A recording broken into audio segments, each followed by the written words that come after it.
সম্প্রতি গণমাধ্যমের সকল আলো ও কোলাহল থেকে দূরে সম্পূর্ণ পারিবারিক আবহে চিরবিদায় নিলেন বাংলাদেশের অন্যতম পরিচিত মুখ কন্টেন্ট ক্রিয়েটর কারিনা কায়সার। তার চিরবিদায়ে শোকের ছায়া নেমে এসেছে সারা দেশে। তার শেষ ইচ্ছা অনুযায়ী নানির বাড়ির শান্ত ও ছায়া সুনিবিড় বাগানবাড়ি মুন্সিগঞ্জের গজারিয়াতেই তাকে চিরশয্যায় শায়িত করা হয়। এই শেষ বিদায়ের ক্ষণটি ছিল অত্যন্ত সংক্ষিপ্ত এবং একান্তই পারিবারিক। কারিনার এই নিভৃত প্রস্থান যেন তার ব্যক্তি জীবনেরই এক প্রতিচ্ছবি।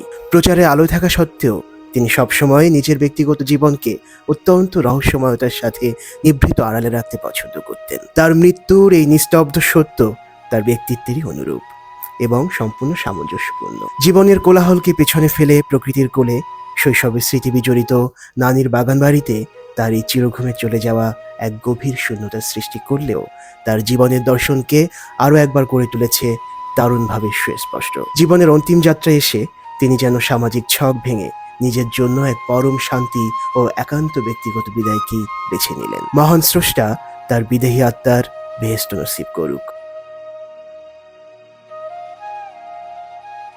মিডিয়াতে আমার বোনকে নিয়ে অনেক কমেন্টস, অনেক ভিডিওস, অনেক কিছু সার্কুলেট হয়েছে।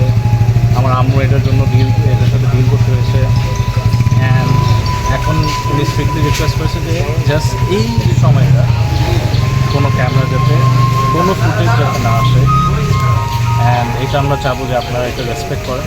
অ্যান্ড আমরা অলরেডি 3টা জানাজা ঢাকায় হয়েছে যেখানে মিডিয়া আসছে, আপনারা দেখেছেন শহীদ মিনার, বনাইডিসিসে আসছে, ওইখানে আপনারা আসতেন, কোনো প্রবলেম নাই। এখানে সব অনেক জায়গা থেকে অনেক মানুষ এসে ভিডিও করছে। কিন্তু এই জায়গায় আমরা আসছি ঢাকার বাইরে মুন্সিগঞ্জ থেকে, যাতে আমরা এখান থেকে দূর থাকতে পারি, মানুষ থেকে ক্যামেরা থেকে যাতে দূর থাকতে পারি। সেটা আমরা রিকোয়েস্ট করবো যাতে এখানে কোনো ফোনের ক্যামেরা, কোনো ভিডিও ক্যামেরা, কোনো মিডিয়া যাতে এখানে না আসে। এটা আমার আম্মুর রিকোয়েস্ট। কারণ আমার আম্মু যখন একটা জিনিস রিকোয়েস্ট করবে এই সময়, এটা আমাদের মানতে হবে।